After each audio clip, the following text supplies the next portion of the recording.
ええええええ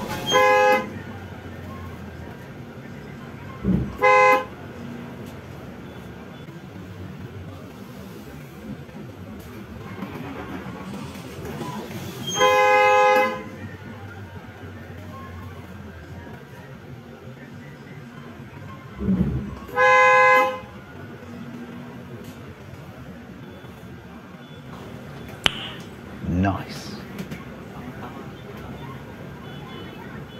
Tanga ang gago.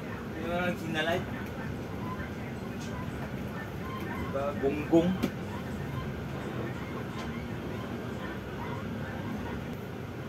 Ayan mga kabero. Muntik na yung motor dahil yun nga. Agaba ko lang ng inlex dun sa may inlex connector dito sa Santa Mesa. So, dandahan naman ako kumanan. Itong motor na to sumiksik din sa harapan, pasok dun sa skinita, wala man lang signal light. Mayroon sa mga motor, kayong mga motor, alam nyong yung sakyan malaki, huwag kayong suksok ng suksok, suot ng suot. Lalo sa harapan, suot kayo ng suot blind spot yan hindi kayo makikita, di pisa kayo. Minsan dami na ipit dahil sa mga kasalanan ng mga nakamotor. Ako nagmumotor ako pero di na mo ganyan suksok ng suksok dyan. Porket nakamotor kayo, lagi kayong nakikita sa mga driver ng mga pabas, truck.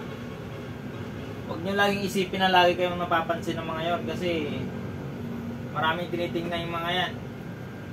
Tulad ko, tingin dito, kaliwa, kanan, harap. Kaya siksik kayo na siksik dyan, blind spot dyan sa harapan. Hindi kayo agad mapapansin ng mga driver, so huwag nyong laging gawin ganon. Lalo pag nakastop, sisiksik kayo dyan. Pag siksik nyo, biglang nag-go, hindi kayo mapapansin ng driver dyan. Kasi minsan, iba, nakapokus na rito, left and right. So nandito kayo sa pinakababa, hindi talaga kayo mapapansin. Yun ang iwasan nyo mga nakamotor motor man, bike, madalas singit ng singit. Kakasingit, anong nangyari? Diba? Ingatan natin yung buhay natin, mga kabero. Dahil isang pagkakamali lang, mabilis na yung buhay natin. Kaya yan lang mga kabero. Huwag nyo lang gayahin yung mga ginagawa ng iba. Singit ng singit. Singit sa mga blind spot. Pero din iba, alam na kakanan or kakaliwa, pilit pa rin, hahabulin pa rin. Alam na naka-signal light na nga, isiksik niya pa rin, yari. Yan dahil lang nakaka-cause ng accident dahil sa mga ginagawa na ganun ba.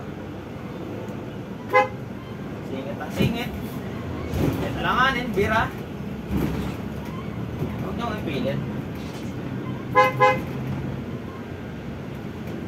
Kaya lang mga bero, ingat kayo palagi sa biyahe, ride safe. Yan lang. Peace.